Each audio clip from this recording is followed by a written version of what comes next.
Hello everyone, my name is Webweaver, and we got a heck of a doozy for you tonight, alright? So here's the thing, I don't know if you've noticed or not, but I actually have not been recording anything on Thursdays, for the last, I don't know, 3 weeks, but I'm breaking that rule because, I mean, I might as well. I don't have anything, I want to work on some of my Warhammer stuff, but, I felt like taking a break from it, and I don't really want to play anything, so we're just gonna do a little World of Horror as a treat, and I got an anecdote that's been cooking, been boiling under the surface for the past week. So let me tell you about a couple things tonight, alright? We're gonna play... I'm not looking at who we've played recently, you know what? I'm looking for a Yumiko run. And go ahead and give me all character perks. Actually, we haven't played Yumiko in a while, but give me an easy backstory or something, you know? Easy backstory and easy old god. We're playing Yumiko's is already a challenge run. But, so here's the deal, right? We got a couple of anecdotes for you as we passively schmoove our way through this. So... if you can believe it, it hasn't happened in 80 years, but, and this is true, I am actually, maybe, next month, going to play a game of Warhammer 40k. I know, it's crazy, right? I used to play it a lot in 7th edition. And then 8th edition came out, and I played a tiny bit of 8th edition at the very beginning, back when it was, all the index stuff, where you'd buy, this, paperback book that had, armies bundled together. I played a little bit of 8th, as, Gene Stealer cults, if you can believe it, and Tyranids. And I, basically just dropped off the face of the earth as far as Warhammer is concerned. I skipped 90% of 8th, and then I skipped all of 9th, but did I try to build a Grey Knights army for 9th or 8th? I'm not entirely sure. But dropped off the face of the earth for Warhammer, skipped an entire edition, and here we are at 10th edition. What brought me back initially? The new Tyranid models. I built one, and I haven't finished painting it yet, but that's a lot more progress than I've made on, a lot of other stuff. And I'm going with my original Tyranid paint scheme, too, because I really like it, but this time with airbrushing. Oh god, I don't like it. Oh, this is bad. Chat, this is bad.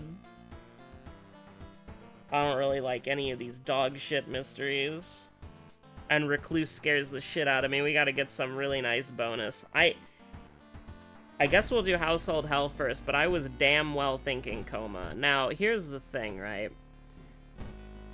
We are doing this in a very weird way. We're taking the compass. We gotta take the compass. The camera would be kind of fun, but... The camera... Does the camera work with Yumiko's bonus dodge action? Because if it does, that's, ridiculously broken.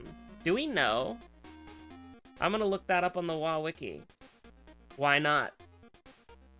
Let's go to Yumiko. It shows you Yumiko's perks, right? Yumiko Ishimura. Swift Maneuver. Swift Maneuver is a Yumiko perk that increases the dodge combat action chance from 50 to 60. Does the camera count as a dodge action?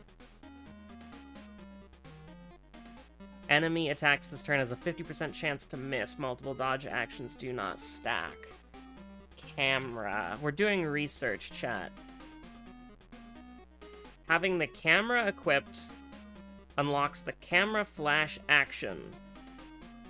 Using this ability lowers the enemy's power by 10 and grants a chance to dodge the next incoming enemy attack in the same way as the dodge action. Is this true, chat?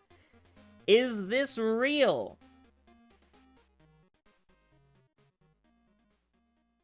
I think we have to give it a try, right?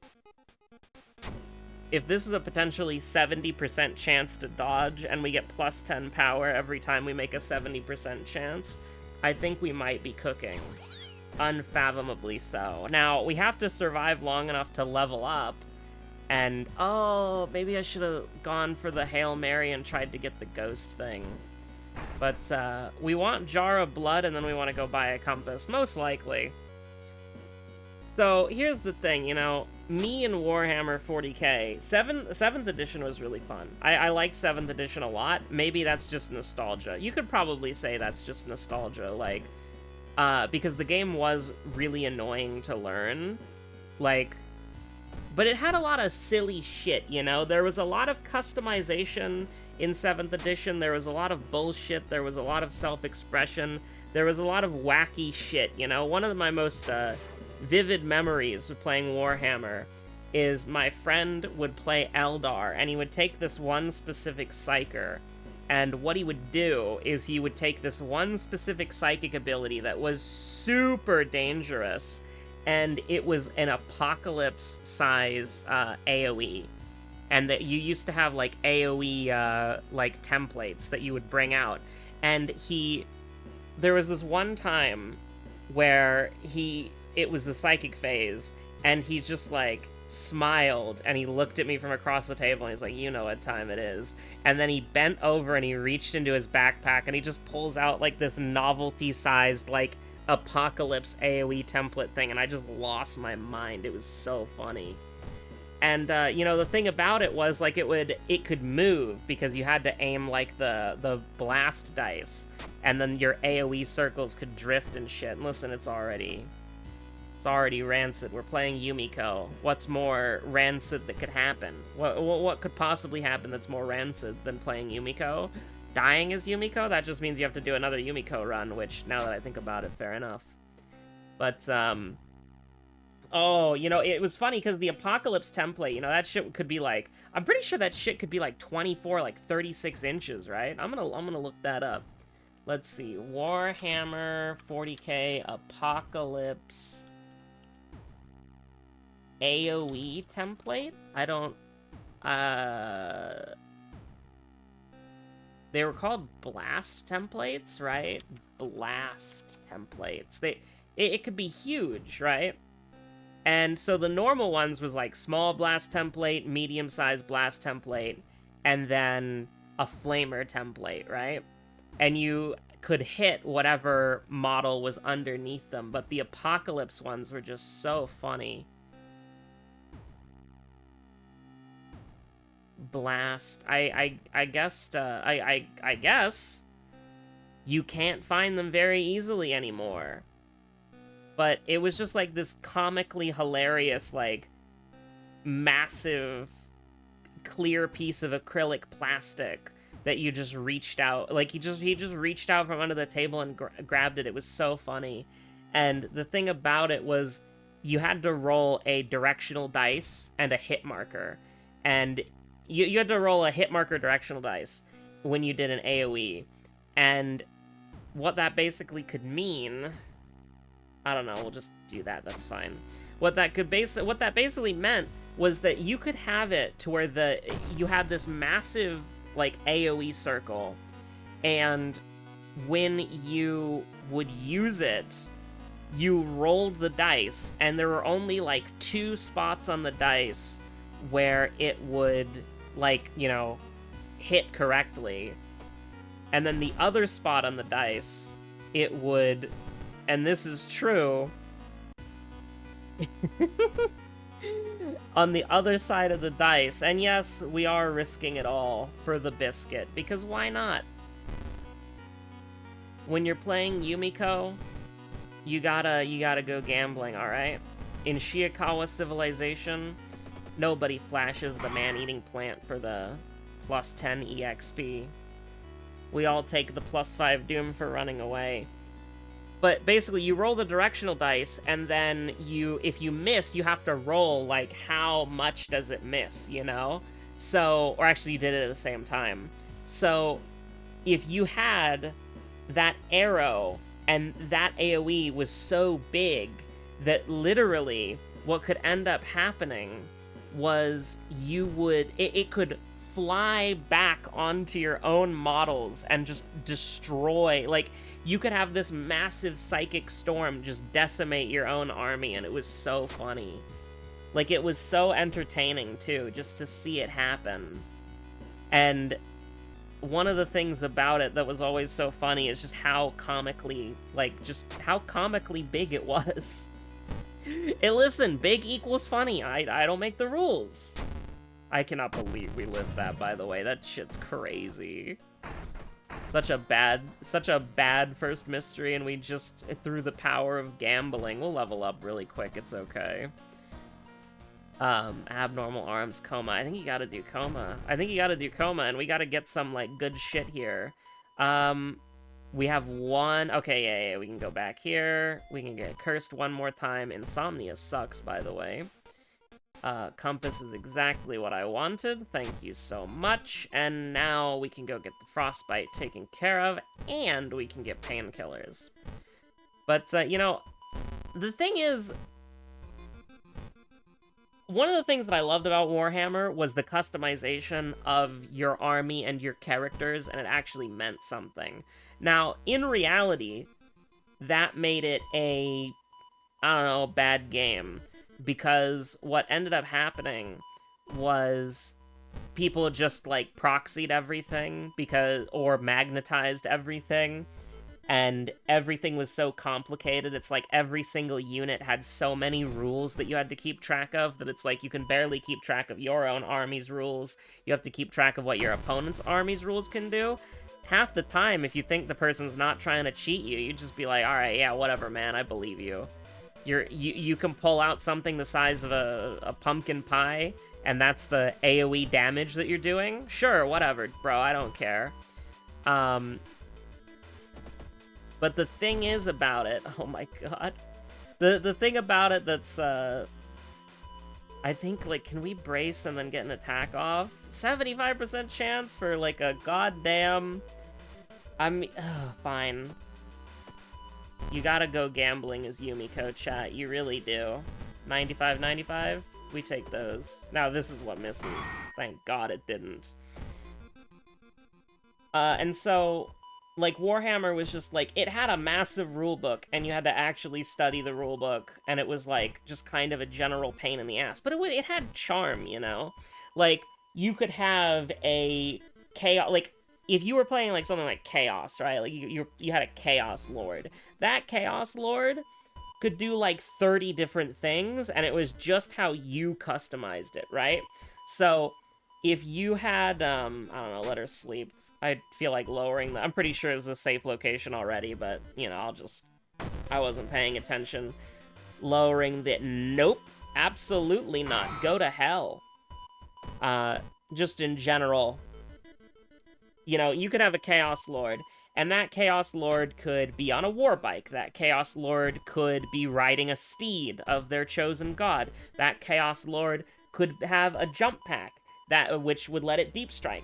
That Chaos Lord could be in Terminator armor, which would also let it deep strike, but it moves slower.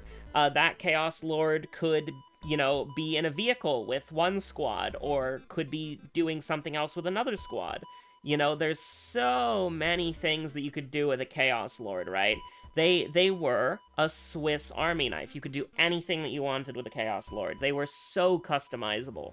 And that, to me, is one of the coolest things, because it's like my Chaos Lord is tailored to my army and my playstyle. It might not be good, it might not be mathematically correct, might not be the most optimal thing, but my guy does the thing that I want him to do, and I built him and painted him and customized him in that way. And you can give him, like, any goddamn weapon you want. You could give him a sword, you could give him an axe, you could give him a maul, you could give him a hammer, and all this shit would do different things, right? So a power maul would do the most damage, but pierce the least armor. The sword would pierce the most armor, but do the least amount of damage. Actually, strength, sorry. And then an axe was an in-between, you know? And the thing is that made it a nightmare is that every single unit... And we didn't need the Dust of Seeing. I didn't want to go to the village twice. And also, if we want the Dust of Seeing, I can just prepare. We're probably gonna need a rest, though. That's the problem. We gotta get something good in abnormal arms and use that to kill the next potentially 2 to 3 bosses. So, History Club, go. Book of Gore, there we go. Alright, we did it. We got something good. We take that. We can Book of Gore, camera flash farming, and that will work out, I guess. Question mark? Yeah, probably, something like that. But we don't need anything else. Just for Gore all this shit, heal, you'll be fine. If you have a broken jaw, get it taken care of ASAP, because this is our win condition now. But, you know, that was... The thing is, a lot of units in Warhammer 40k had that, though. And that's sort of, like, the problem, especially when people started proxying, or when people did proxy in general, right? Because what ended up happening would be, alright, so let's say that you've got this Chaos Lord that is tailor-made to your list. Alright, well, you want to try something different, so you need a different Chaos Lord, but a Chaos Lord is like 30 to 40 bucks. You don't want to spend that kind of money, and you didn't magnetize your Chaos Lord, so you have to proxy him. And then it might be easy for you or your opponent to forget what's what, and, you know. It's, in my opinion, I really liked the customization. I thought the customization was great, but it was so many things to track. And each individual unit had a points cost, and then their individual upgrades had points costs, and then they had even more costs, you know? Like, it was a little bit crazy, a little bit wacky, even. And the thing about... Oh, sure, why not? No! We missed that one?! Are you kidding me, chat? I gave her a chance to hit us again because I wanted to farm for, like, a YouTube Shorts clip or something. But, you know, you would take, like, Terminators, right? Chaos Terminators were a similar thing. They were insanely customizable. They could do whatever you wanted them to do. They could be anti-infantry, they could be anti-vehicle, they could be anti-character, they could be anti-this, they could be anti-that. They did have a mathematical best version, which was, you know, combi plasmas with a Chaos Lord nearby so they reroll ones. And then you could give them endless cacophony so that they can shoot twice. So you could do 40 plasma shots that are supercharged with rerolling ones. That was really broken, that was really overpowered. And it was really silly, too. But the thing about it that's kind of important, at least in my opinion, is we're gonna cast Book of Gore and hope for the best. Actually... I would not have adjusted in time if that missed. I think. I think we would have died there. Swing and a hit. The thing is, this is such anti-synergy with the camera build so much. Prepare attack, combat action increases the damage of the next one. This should increase the speed of prepare attack. Like, this should decrease the time units cost by prepare attack by, like, half or something. I don't know, make Yumiko a good character. Luck build? Luck build, chat, luck build. Rely on Book of Gore to carry you. What's our injury? Crap. Okay. Really, really bad. Disastrous. What just happened right here? So, we're gonna be using the flashlight. Do we lose sanity? Yes, but we're not gonna die because we're only taking one source of damage, so we can get a little greedy here. Can do a 100% chance to hit, so it's not that bad. First time we've been hit from a camera flash, by the way. Badly bleeding is, completely irrelevant right now, but it will be relevant later. Especially because we wanted to go to the other thing, so we're just gonna do this again, and we're just gonna do this now. 82% chance to hit. Okay. Let's go gambling again. This is not Book of Gore. These are handcuffs. Cut arm sinew. This does matter. But that's okay, because, I don't know, we're gonna probably hit both of these pretty reliably. Nice job on the camera flashing. I think you're doing such a brilliant, wonderful job. I mean, we're just gonna do that. I mean, we're probably gonna have to cast this again, but I would rather not immediately, because we have to deal with 2 injuries that are rather nasty, and we have to, you know, sell shit, which is kind of annoying. But, I don't know, one of the things that drew me to Warhammer originally is how customizable it was. You could give your units just dumb bullshit. They costed extra points, which made them more expensive for your army list, and your opponent, you know, could do the same with their armies. But it was really fun, right? Like, you could take an HQ, you could make the HQ do whatever you want. You could take the unit, you could make the unit do whatever you want. You could customize them. And so it's like somebody could look, like if you're, like, I'm using Chaos as the example because the new rules really did kill my Mono Slanesh army, or at least my motivation for working on it. Because originally, what I wanted to do was a variant of the optimal Chaos Terminator Death Star, right? I wanted to have my Chaos Terminators all have multi-meltas, a Chaos Lord who had a multi-melta, and then Endless Cacophony. And then the idea was they would teleport in, and they would have 20 melta shots. And to me, that's just very, very funny. I think that's incredibly hilarious. Now, would 40 plasma shots be objectively better? Of course they would. But 20 melta shots is very, very funny. And also a fun little thing. Because here's the thing, 40 plasma shots that are supercharged with rerolling 1s is genuinely disgusting, and you're a horrible person. 20 melta shots, and it's like 25% of your army's cost, rerolling 1s, is very funny, and it's significantly less good for what you're paying. So it is literally hilarious and fun.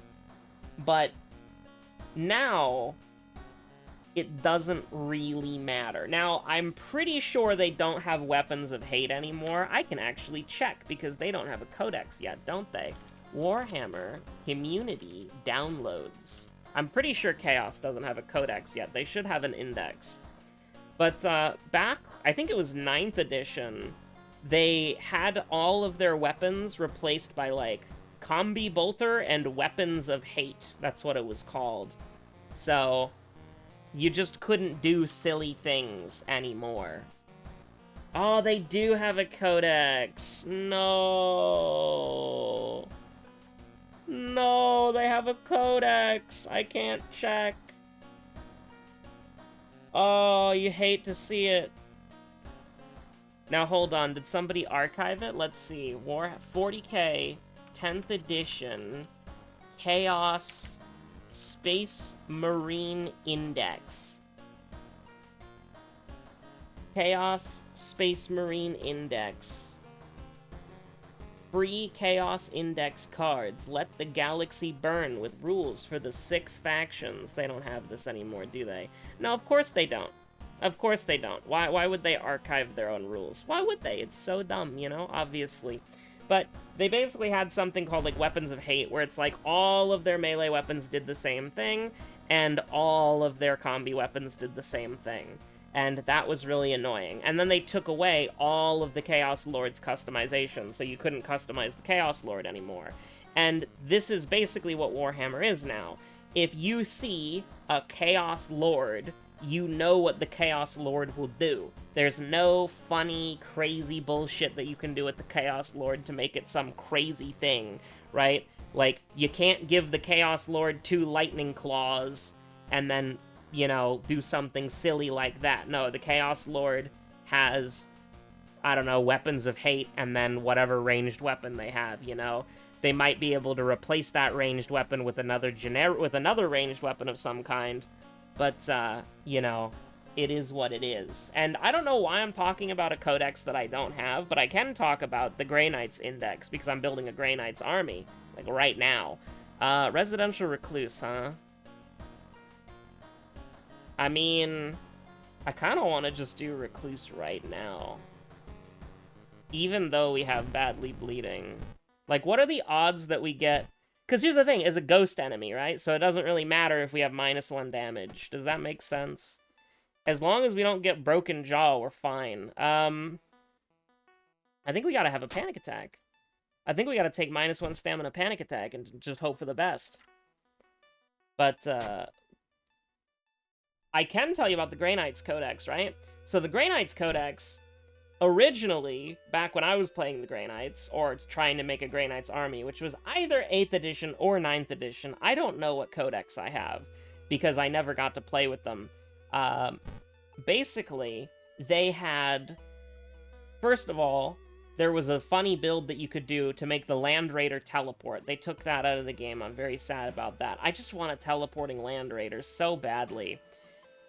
I mean, we can take the Sanity. That's fine. We're gonna inevitably cast this, so... Fractured Ribs? That's fine. We take that. So you can't make a Land Raider teleport anymore, because enhancements only work on characters. Sad. Yo, we actually got, like, a curse that sucks, right? Yeah. This is 4 sanity versus... Yeah, we'll get rid of it. I mean, we could get rid of... You know what? We're playing on Yumiko, so you know what we're gonna do? We're gonna get rid of all of our curses. Because it's funnier that way. I clicked out of the game window. Sorry, hold on. We haven't done this in a long time. I think it's funny. +1 curse removal. What if we use multiples of them at the same time? Does the game crash? That would be pretty fun. Bloated is an injury? What the hell? I have +1 curse removal that I've just never used? Okay. Alright. I didn't mean to do that. We're not getting another one. But, so basically, what can you do with Grey Knights, right? So how can you customize Grey Knights? Well, originally, they had falchions, swords, hammers, and, like, glaives, halberds? Yeah, halberds, right, yeah, halberds. They had halberds, okay? So they had halberds, coughing blood, that's a little scary. It's a little scary. They had falchions, swords, halberds, and hammers, right? And each of these weapons did something different. So the falchions, if they were paired, they gave you a bonus attack, if I recall correctly. I have the codex over there, but I'm not gonna go read it mid-World of Horror. You crazy? Well, that actually does sound like something I might do mid-World of Horror. But for now, let's just pray to God that we don't get coughing blood and die somehow for the rest of this combat encounter. I think we're just gonna do this. We're just gonna alternate between attacking and then doing Book of Gore. Do we die? We do not die. I don't know what we just got, but we didn't get coughing blood again. We got badly bleeding again. That's fine. But anyways, the falchions, I believe if they were paired, gave you +1 attack, but they weren't like particularly special, right? The swords, they did armor piercing. And the hammers, I think they doubled your strength, right? And the halberds, I don't remember what the halberds do. I actually don't. I would have to go look at the codex to see. But you basically had, you had some fun stuff going on, right? And so you actually, oh, there were force staves too, that's right. And the force staves, I think, didn't have any, like, special properties as far as killing people go, but they did allow you to... They gave you, like, a better invulnerable save, or they gave you an invulnerable save. They made your squad less likely to die. They were a defensive melee weapon that protected them from, I think, specifically shooting, but I could be wrong. But, you know, you had all these weapons, and they all did different things. And so, it actually mattered what you did. Honestly, we're keeping the badly bleeding and just getting rid of coughing blood, if you can imagine that. Because getting another stack of badly bleeding is just like, yeah, we're going to have to cast Book of Gore more, which means we're more likely to get... Because, I mean, how am I going to get 2 funds without a jar of blood conveniently timed right now? Now, I'll take a jar of blood conveniently timed right now, but I don't think I'm going to get one. But the thing about it is all these weapons did different things. And so it significantly mattered what you had equipped on your models, like what you modeled with them with. Did you give the guy a sword? Did you give the guy a halberd? Did you give the guy a hammer? Did you give the guy a force staff so he could protect his squad from damage, you know? That sort of thing. And they had psychic powers that you could pick. So it's like, you could pick, like, this squad has these abilities and these psychic powers, and then this squad has these psychic powers. And based on how powerful they were, the more psychic powers they could take. I do think they made it to where some squads were locked into specific psychic powers. So it's like, if they can take 2 psychic powers, they always have to take 1. Nice. The triple badly bleeding threat. So it's like, you had, I think the Terminators had to take, like, Hammer Hand or something, and then they could take one other spell of your choice from a discipline, from, like, a psychic discipline, and you could pick. But now, here's the thing, the reason why I'm emphasizing the melee weapons, and the reason why I'm emphasizing the being able to pick your psychic powers is very important. Oh hey, the appropriately timed Jar of Blood. Here's the thing. Oh, but what how... is it time to sell the compass? I think it's time to sell the compass. The thing is, I cannot believe we have 3 badly bleedings to cure. And the thing is, they can give us, like, -1 strength or something annoying, or, like, max stamina. So it's just bad, you know? I mean, I'll take the 20 EXP. But now for Grey Knights, right? Yumiko should be able to steal another bottle, by the way. Just make Yumiko better. I can't believe, like, no, absolutely not. I don't care that we have Jar of Blood, or not Jar of Blood, Book of Gore. 2 completely different things, thank you. Swear to God if we get... Burn, huh? I guess we'll see if we take 5 damage, if that updates mid-combat or not. I mean, we're gonna have to use this, oh, funny joke. Well, might as well do it like this. Do we take 5 damage? You know what? Let's never find out. That's what I want to know right here, right now. I want to never find out. I never want to find out how much damage the enemy deals. Never want to find out. We don't even have Swift Maneuver. The whole purpose of this video is completely... gone now. -1, huh? So he took 8? I think that's a little bit more than 1. Oh yeah, that guy has an untelegraphed super attack. That's right! Who would have guessed? But I'll finish the gosh darn anecdote, thank you very much. So, for Grey Knights in the modern era, you have...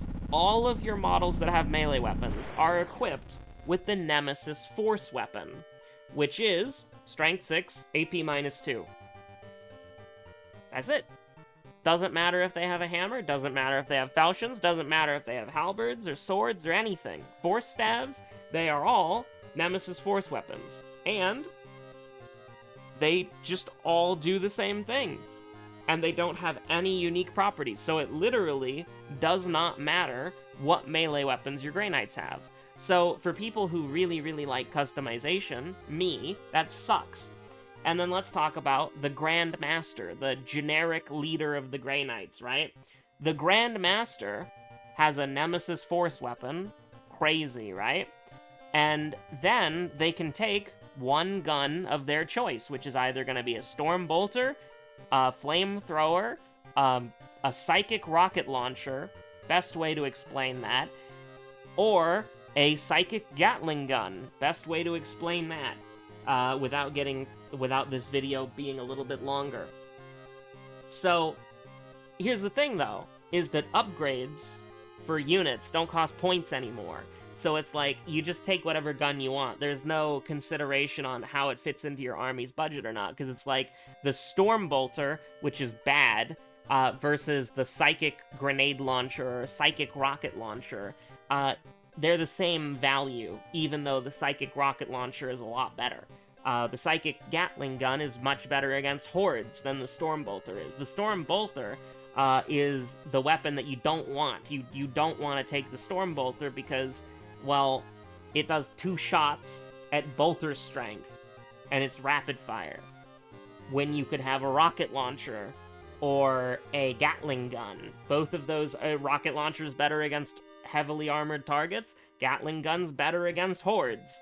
And then the flamethrower, which is a close-range weapon that automatically hits, that is also pretty good against hordes, or low-armored threats, because it actually has armor-piercing, versus the Gatling gun. I don't think the Gatling gun, the silencer, I don't think the silencer has armor-piercing. But I've only briefly gone over the... I mean, there's not really a lot to go over.